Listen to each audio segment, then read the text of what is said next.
La lucha libre, c'est une discipline entre le sport de combat et un art théâtral où il y a un jeu de personnages, c'est une lutte symbolique entre le bien et le mal et on y joue la justice, la gloire, la déception, la défaite, la joie.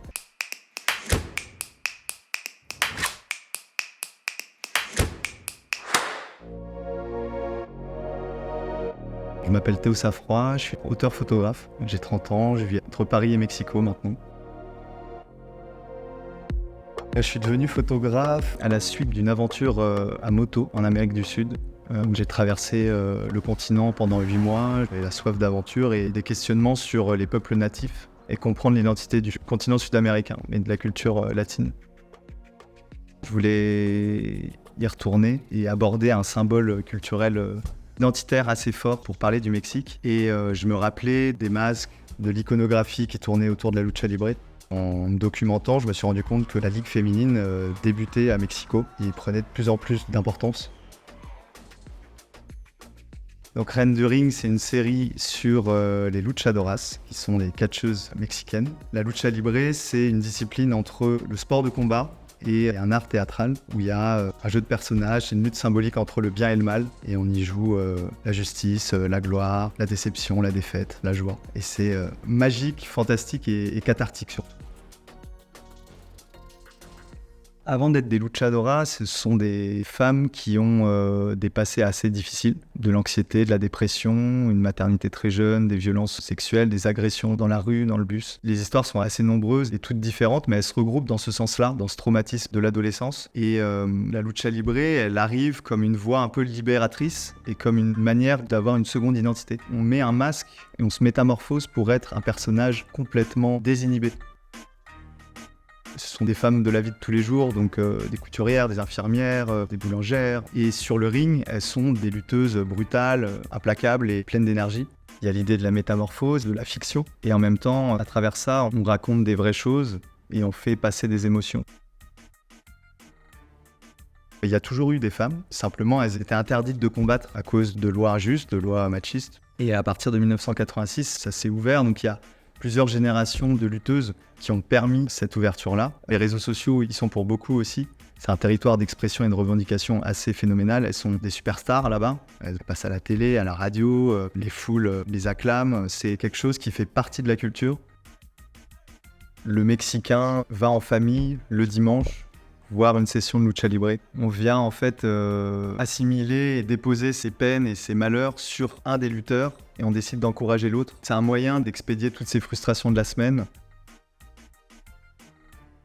Il y a 11 féminicides par jour au Mexique, mais c'est un système assez machiste. Reine du Ring, c'est aussi l'histoire de ces femmes qui mènent une lutte symbolique contre le machisme sur le ring et qui parlent pour toutes les femmes mexicaines.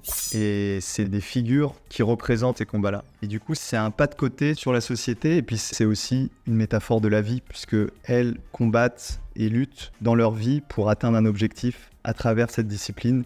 Et en fait, c'est un message engageant et inspirant pour ceux qui regardent.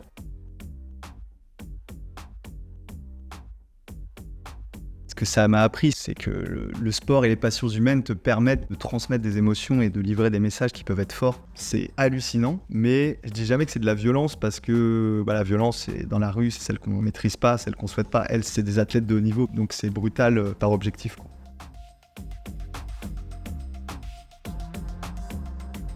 Cette lutteuse, c'est Lady Maravilla. Elle sort de l'arène Naucalpan et c'est le moment de la présentation.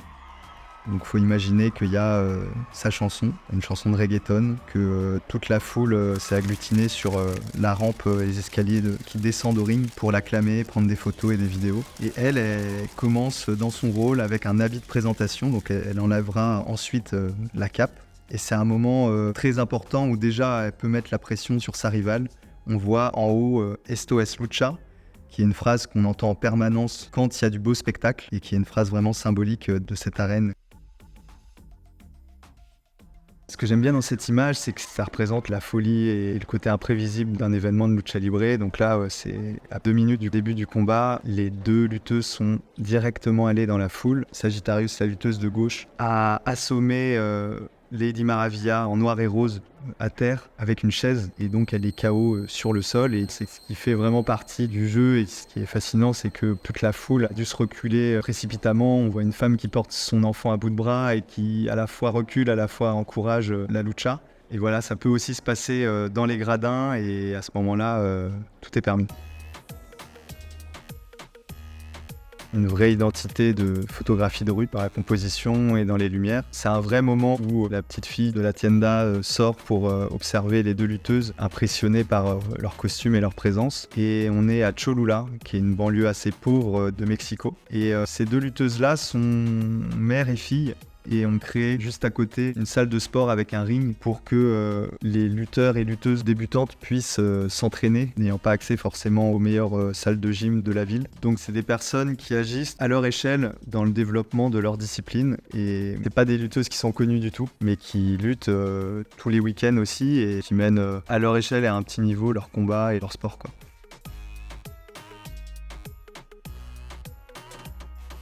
C'est un sujet qui m'a touché, qui m'a ému à la rencontre de toutes ces vies. C'est des personnes qui partageaient leur passé, leur existence pour la première fois. C'était hyper fort, c'était hyper émouvant. Donc c'est aussi pour ça que je me suis senti une responsabilité de bien le transmettre.